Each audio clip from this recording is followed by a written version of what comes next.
Welcome to week 4, chapter 12, our last chapter in Selnow and Seeger 2021. Let's put theory into practice. Remember, theory informs and improves practice. Applied communication research, it's now a mainstay of the communication discipline. In the chapter, the authors explore the opportunities to use the findings of theory-based research in enhancing or improving crisis communication.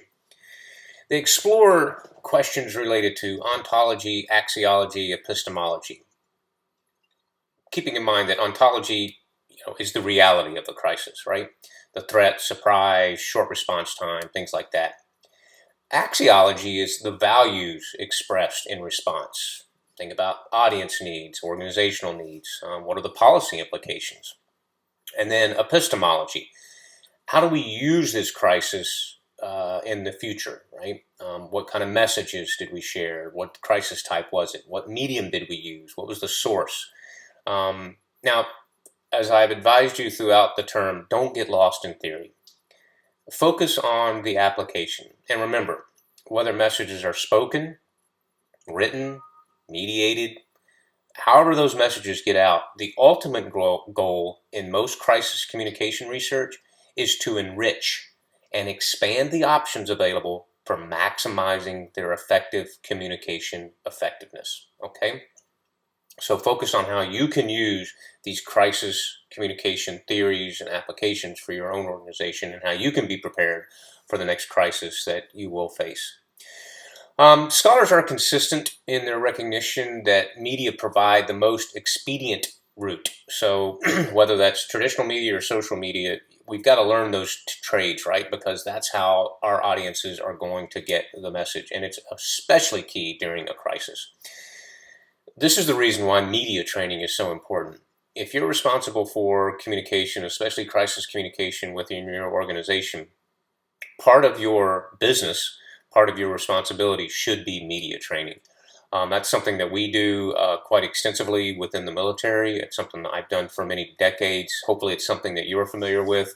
You can do it yourself. Some people hire contractors to do it, and there's some legitimacy to that in terms of getting, an outside source, someone outside the organization, which may be seen as more objective.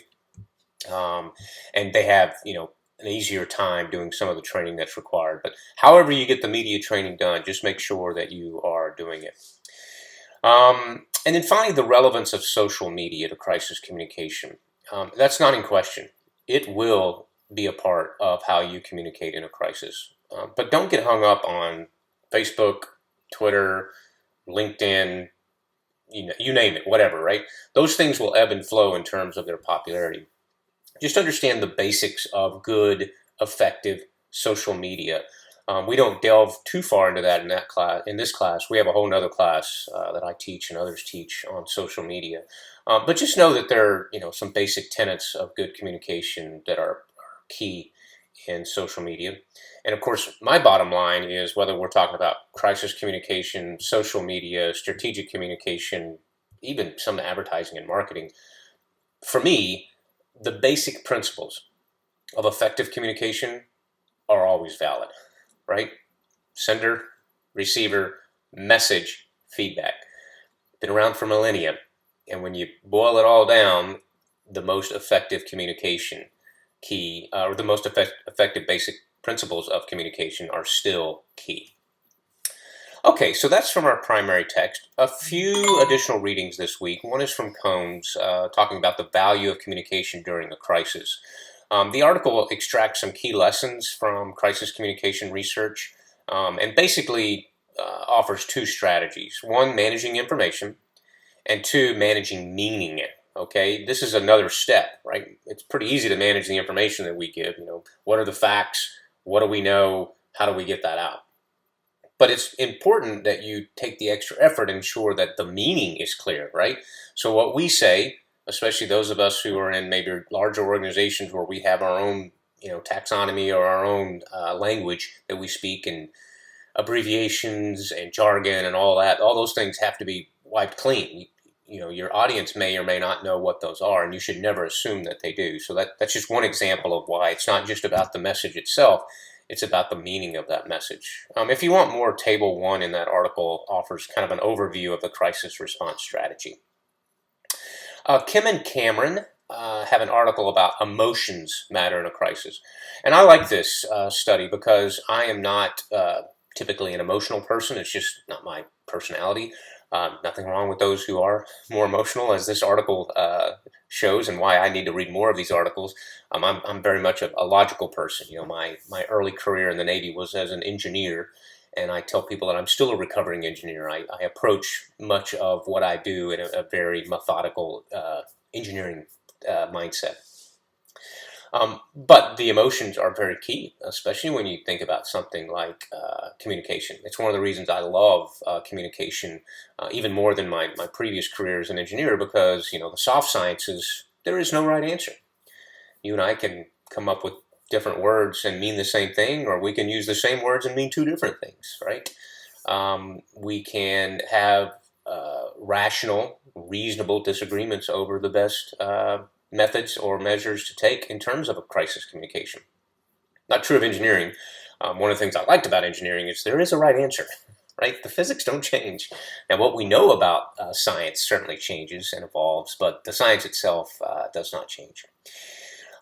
Anyway, the article from Kim and Cameron talked about how the emotional news coverage of corporate crises frames people's messages, or the messages that people get, and it influences their emotional response. It revealed that the emotional news frames, they affect people's emotional response to a crisis.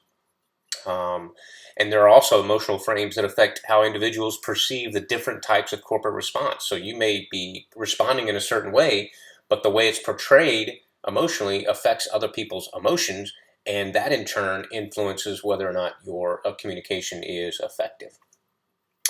There's a figure 1 in there on page 830. It's the model of crisis information processing. I found that interesting, and I recommend that to you if you want to explore more in that article. Okay, next article is Austin, Fisher, and Jen, How Audiences Seek Out Crisis Information. This is another look at that social-mediated crisis communication model. We talked about that in a previous week. And they look at how or what factors affect media use during a crisis. What media do people tend to use during a crisis, which is sometimes the same as what they're used to, but oftentimes it may be a little bit different. Or they may use that same media choice in a different way. One of the examples they give is talking about the BP crisis. I like this because, it's been a while, which gives us some time to kind of reflect upon, how that crisis unfolded from a communication perspective in context to other things that were going on at the time, but also in context of more recent crisis. One thing that I noted for you is that the @BP America Twitter account had 18,000 followers. That's the official @BP America. There was a fake BP Twitter account that had 190,000 followers. Right? So 10 times as many were following this fake BP account as were following the official account. Now, for me, this was a good argument for a very active social media engagement.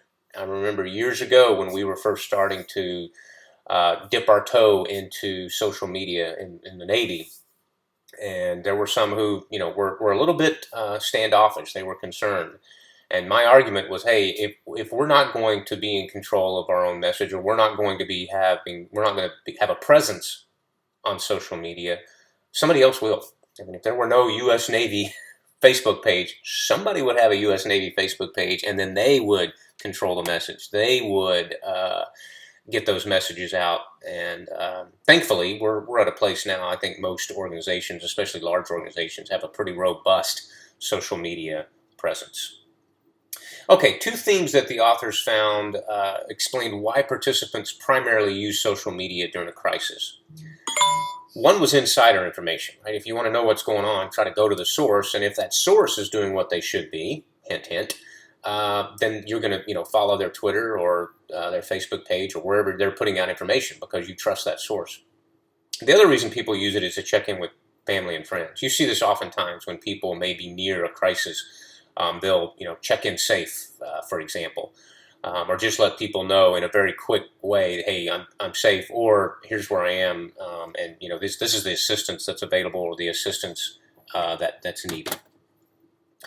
Okay. All right. Next article is Kim and Sung. They revisited the effectiveness of crisis response in comparison to reputation management crisis.